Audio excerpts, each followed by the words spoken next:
ladies and gentlemen, and welcome to today's episode of Game Poke, the show where we cover gaming-related topics and talk a lot of old bollocks. And today's bollocks is a bit different, but the execution is not. A little while ago I did a video on games you play when you're stressed out. Right? You remember that one? No? Don't worry about it.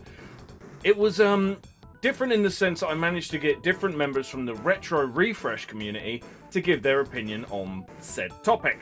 Well, today it's the same shit, but this is a topic that some of you will be interested in, some of you won't, so I don't know how this video will do, but it's one I want to do. This is a video I really want to do, and the funny thing is, I was only going to ask a few people at Retro Refresh to do it. Just a few, thought fuck it, just to get some more opinions. Then Tom at Do You Nerd says, no, you should ask everyone, you should always ask everyone. Like, okay, that way no one feels left out.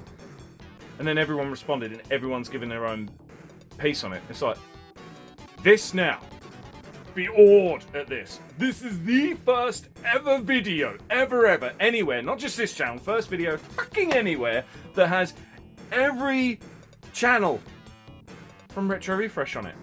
Not every member. It doesn't have Dan of the Button Bashers on it, which is a pisser, but as we all know, he's going through some health problems right now.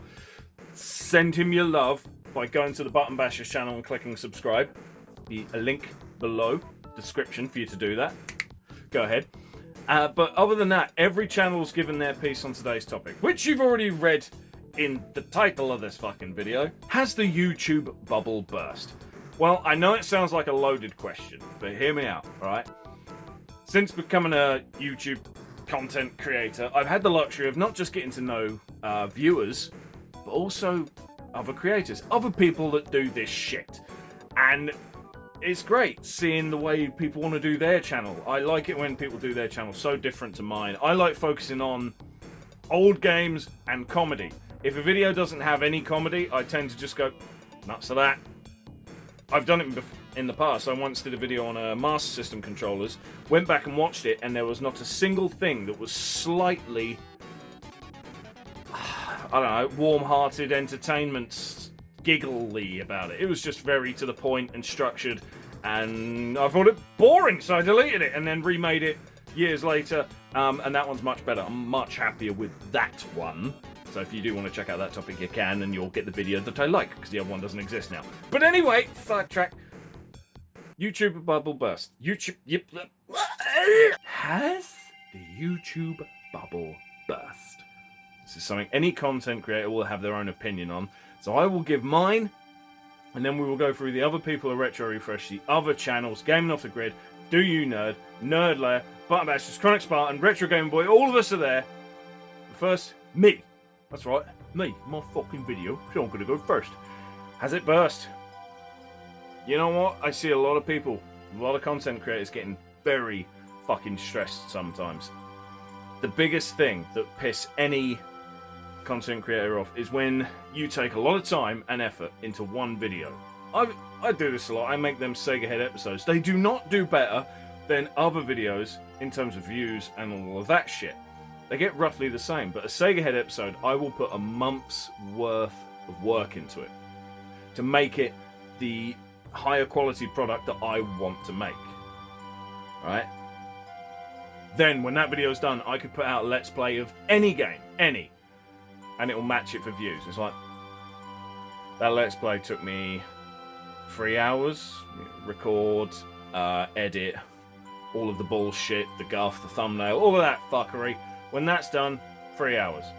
The Sega Head episode, a lot longer. And Sega Head episode has scripts. I fucking hate writing scripts. Such a pain in the ass. But you need them for that kind of video. But the views are the same. So it's annoying as shit. It makes you so stressed out and you think, why do I do this? And that sucks some of the fun out. But it's very hard trying to keep having fun when making videos. Luckily I do. If I only made Sega Head episodes, I probably wouldn't be having fun. The fact that I can do a video like this, it's just fuck it. Let's see what people want to talk about this shit, you know. Quick video. Fuck it. Easy. Let's play. Fuck it. Easy. Topic about Master System bullshit and top 10 video games where Mike's a cunt. You know. it's all for a giggle. That keeps me going so I can still work on the videos I really want to make and not be too downhearted when they don't do epically. It's just the way it is, isn't it? But there's loads of other reasons why YouTubers out there get fucked off with things. Like, I could make just a Let's Play or any video, anything, and then there's some cunt with his phone just wobbling it around, really shit footage, and he gets thousands and thousands of views. And that can make you feel a bit like, not so much depressed, but pissed off, thinking, why am I doing this? Really got to ignore numbers if you do YouTube. It's a great hobby, but my god, you have to ignore numbers, or you'll be so stressed and pissed off before you know it. It's the biggest advice I can give to anyone if they want to try YouTube. 1, don't. 2, ignore numbers. But now, when I say don't, I mean don't think you're going to make any money. You might get lucky, you might be the next hot shit. But you might also win the lottery. You know, the odds are pretty similar. Fucking slim. So anyway, for me, has the YouTube bubble burst? Well, it did once before for me, didn't it? I quit. And then I came back. Will it burst again one day? Yeah. No channels around forever. One day I'll jack it in again, and chances are I won't come back after that time. Because, I don't know, it just feels like it'd be a bit hypocritical to keep fucking off and coming back, fucking off and coming back, doing a JonTron. Let's face it, JonTron, that's what you fucking do. But anyway, that's my quick take on it. Now we're going to go to the other channels and see what they think. Yeah. Without further ado, let's go. I think YouTube's definitely harder to get into if you want to be a creator on YouTube.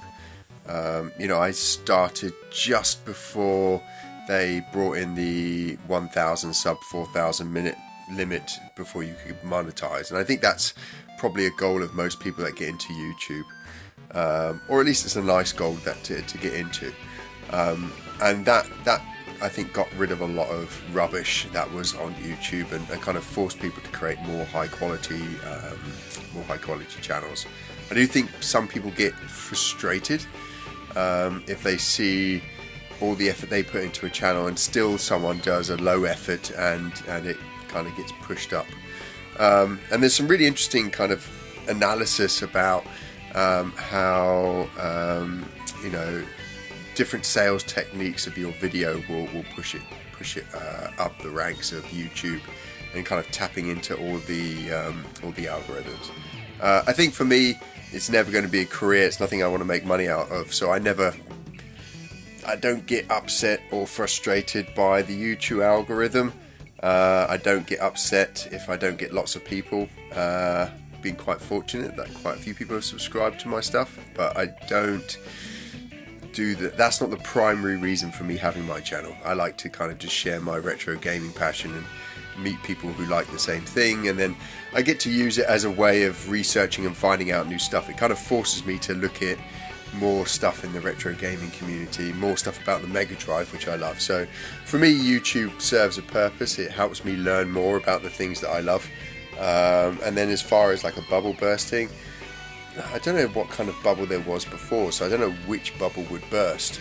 You know, is it the creator bubble we're talking about, or is it the viewer bubble?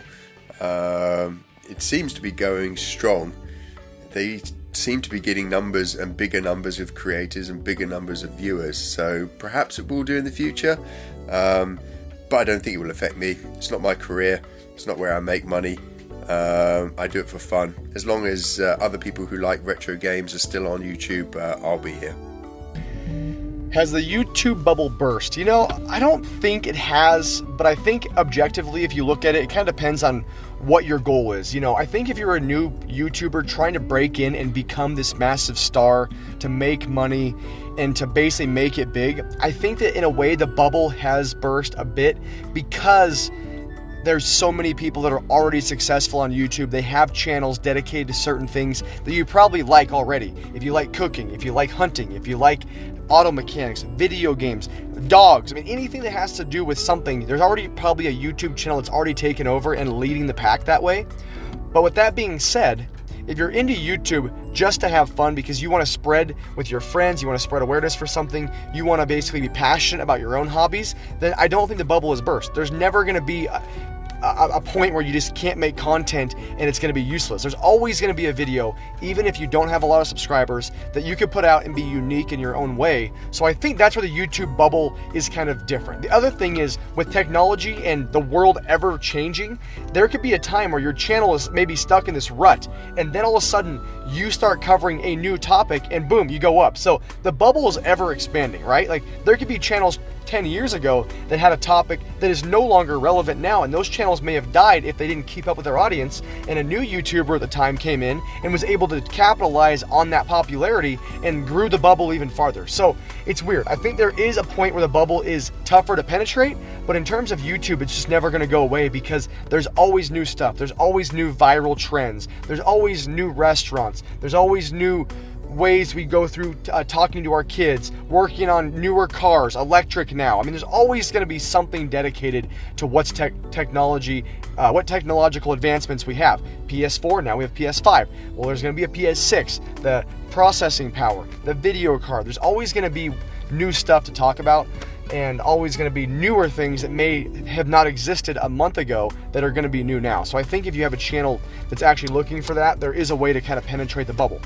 But if you just want to go in like a bunch of nerds like me and create a gaming channel, yeah, your bubble's bursted, man. It's hard to break in and be successful. But that's why I do it for fun. And you know what? There's no way I'm going to go back to sitting at home watching all these other nerds make YouTube videos and not make them myself. So for me, it's fun.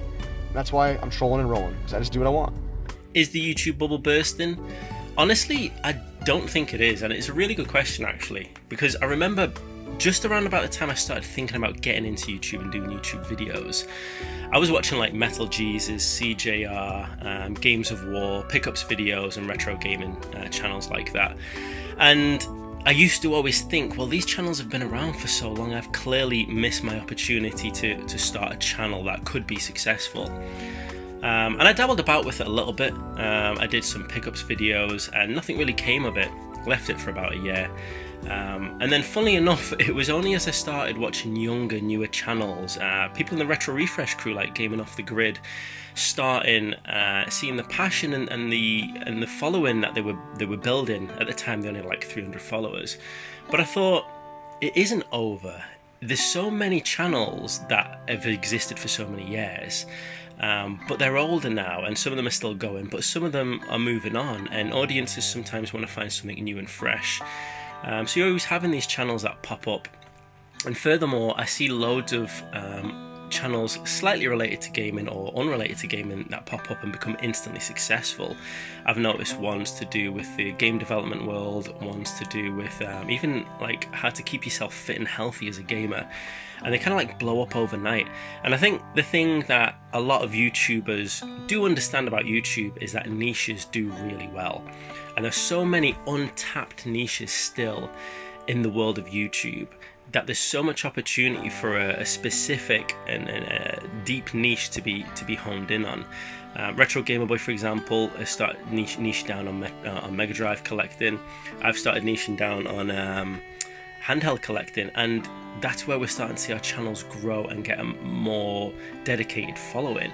And I think that opportunity still exists. YouTube still is really the only of its kind. There's not many competitors. It's still massively successful. Loads of people come there for information and daily videos.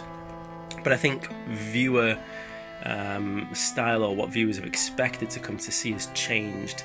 And I think they do look for something that's more maybe high production, more high quality. A lot of people say the you from YouTube has moved on. And I don't think the bubble has burst, but I think YouTube's changing. And I think what people expect to see and what makes a channel successful has changed, and it's not necessarily as easy to just jump in and become successful. I liken it to the days of indie game development when that first started blowing up, and if you got on Steam you were guaranteed success. Nowadays if you get on Steam it's very difficult. I think the same thing goes with YouTube. If you got in the early days you had a much higher chance of success, whereas now it's more difficult. But then I think that means that the quality quality that succeeds has to be better. There is one thing that really frustrates me about YouTube though, and that is how it seems to have this very narrow path that creators need to follow in order to be successful. At one point it was you couldn't be too far on the adult scale, you couldn't have overly violent gameplay, you couldn't have excessive swearing. And then on the other end of the scale, a year or so ago, they've started restricting down on child content, and like, you know, if you're a child friendly channel, then you've got to be really careful, and you end up being restricted to this zone where you have to stray this perfect line for the advertisers. And that for me is the part that I don't like about YouTube. For me personally, it doesn't affect me because my channel kind of rides down the middle anyway, naturally. But if there was one thing I think should be different, I think YouTube should be broader and have more possibility of success for channels that maybe stray on the extremes of both of those sides. But anyway, that's my long way of saying I don't think the bubble is over yet. Has the YouTube bubble burst? No. I think individuals' bubbles burst, and you'd burn out, that's a thing. We know that from first-hand experience, but I think YouTube is still rife. It's also rife with a lot of horrible people and a lot of lovely people. So I think they weigh each other out, and it depends what community you're part of. There's lots of different communities that are thriving and really good. The retro gaming community is flying, in my opinion. It's just, you've got to stay active, that's the thing, and you've got to stay consistent. And that's been hard for us the past few years. So I think overall though, the bubble is well and truly filled with air. So that's my answer. I hope that's good enough. Take care. Has the YouTube bubble broke or popped? I think the answer is yes and no. I think it's a loaded question because, yeah, the market is super flooded. There's so much out there for any topic. Everyone's already mentioned that. Like, type in anything to YouTube, there's going to be 1,000 videos on it. But the fun part, at least for us as a channel, is, yeah, every topic has been talked about before. But it's a fresh perspective, there's different backgrounds, and coming up with a creative way to talk about the same topic makes it fun, and I feel like that makes it fun as like viewers and stuff, being like, oh, I haven't thought about this or seen this, you know, so that kind of makes it fun. It is frustrating though, because YouTube is always evolving, you know, and the YouTube Shorts is kind of, you know, short videos, not production, and then also like they're talking about getting rid of the dislike button, so now there's not going to be much feedback anymore, so you won't know if your video sucks or not. I mean, you'll get a lot of comments that say it sucks, but you already get that. It's just, I feel like the tough part with YouTube is if you're going to do it full time and you're going to commit to it, you just got to evolve and have fun with it because it's ever changing, and just have fun with it. That's all it is. Has the YouTube bubble burst? Well, maybe, maybe not. Not quite sure what everyone considers the YouTube bubble. Do I think that it's oversaturated with everyone and everything? Of course I do. Which is also why I feel like if you're getting into YouTube to make money, then yes, the bubble's burst. You're too late. Way, way too late, because everyone and their mother and their brother and their uncle and their aunt and their children and their dogs have a YouTube channel. Everybody's making a YouTube channel these days. If you're doing it just for fun because you like the community aspect of it and you like sharing with your friends and talking with your friends, then no, it's not, because, you know, people come and people go. So in that regard, no. But if you want to make money, absolutely. And I do think that the market got oversaturated during COVID because tons and tons and tons of people were bored and at home and didn't know what to do because, you know, they couldn't go anywhere. So what else are they going to do? Make a YouTube video, make podcasts, or should I say podcasts, where it's not a podcast if it's a video and you're talking. That's a Zoom meeting. Podcasts are audio only. There's my big gripe about 2020 and the YouTube market. But they've all gone back to work now, or their kids have gone back to school, and they've got this and they've got that, so they've had to quit their YouTube because they don't have that time anymore. So maybe the market will lighten up a little bit. But yeah, if you want to do this for money, you're crazy, and there's no money in it, really. Even people who work their butts off aren't really going to make the money that the people who started back 10, 20 years ago are making now. Yes, there are YouTubers who are millionaires, but they started a long time ago. Now, nope. But that's just my thoughts, because I know Tom and I do YouTube for fun and the community aspect of it. We even tell people when they come up to us and ask us for YouTube advice, we tell them, don't get into this for the money. Trust me, you're going to put a ton of work into it. You're going to put 90 hours into it to get paid for 20 minutes, basically. So, yeah. That's my thoughts. Will the YouTube bubble ever burst? God, I hope so. But honestly, it probably never will. YouTube is the cable of tomorrow, is the way I like to put it. It's like streaming services and YouTube, and I can find way more shit that caters to my sick, disgusting, neckbeard, basement-dwelling interests on YouTube for free than I ever will be able to with Netflix or Hulu. So, yeah, it's an ever-growing, obese, blue-haired giant, YouTube, is the way I like to put it. And there's just too much money flowing through the website. It's never going to go away. It's only going to get bigger and bigger until it consumes the entire planet.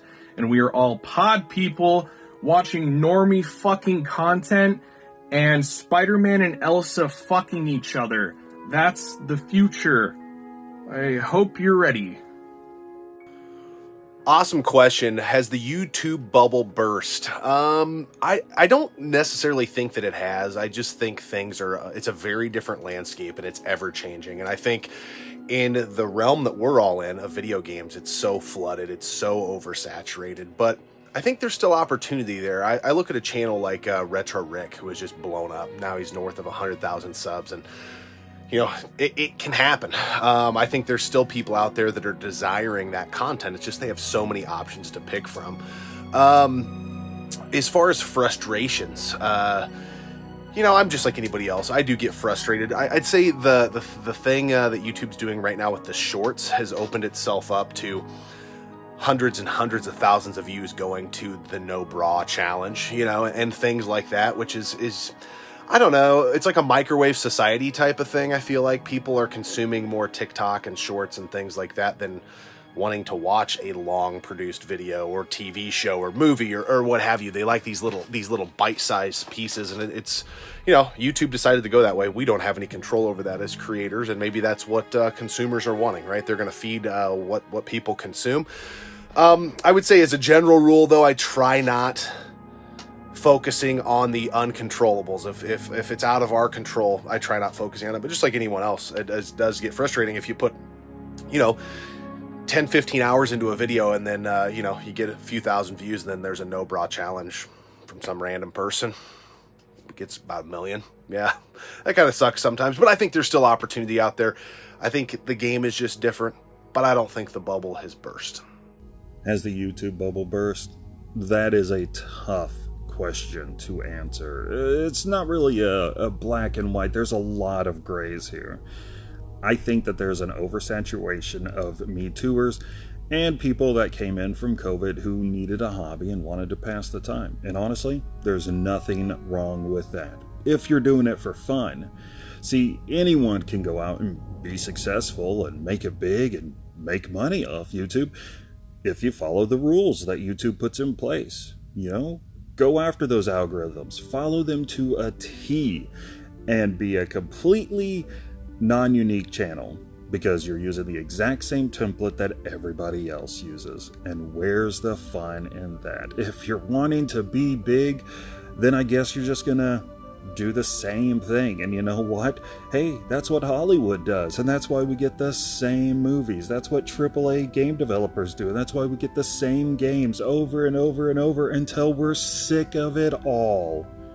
Carve out your own identity if you're going to do YouTube. Be unique. Stop worrying so much about the success of it and just bring something new to the table. You might actually enjoy it too. And that's what I like seeing. I love seeing channels that have their own personality, their own creativity, and the ones that don't follow the YouTube algorithm. They're not worried about how successful they're going to be. They're just trying to be part of the community. And on that note, if you're going to do YouTube or anything, please don't be the kind of clout-chasing douchebag that just hangs on to the coattails of some bigger channel or influencer or anything, and don't pretend to be their friends just to help grow your own brand. Just be friends with people. Enjoy your time with people. Enjoy your time content creating. There's enough douchebags out there like that. We don't need more. Do what you like. Collect what you love. Make the videos you want to make. And it's going to be a lot more fun. And honestly, those are going to be the videos that are going to make YouTube shine and not feel oversaturated and not make the bubble burst, because it's the same thing over and over again. There you have it, everyone. That is all the opinions from everyone at Retro Refresh, except for Dan. Remember, show that you love him. Go subscribe to the Button Bashers, please. I hope you enjoyed today's video. It's a very different one. It's a bit more mellow. It's a bit more chilled out. It's seeing YouTube not from the viewer's eyes, but from the content creator's eyes. And I think that's what will be important about this video. You'll get to see things from the other side of the coin if you don't ever make your own vids, basically. Don't worry, next week it will be all back to the normal giggly bullshit. The next Sega Head episode is underway. I'm thinking of doing another chat vid at some point soon. That's one of the ones that's a bit more vloggy in style, because there's been changes to the game collection and game room. Loads of other stuff that I could put in a chatty vid, so let me know if you would like to see one of them, or fuck it, more Master System, or whatever. Anyway, thank you very much for watching today's video. Like, comment, subscribe. Then Button Bashers, like, comment, subscribe. And then all the other channels you seen today, like, comment, subscribe. All the details for all those channels are in the description below. Thank you very much for watching, and I'll see you next time.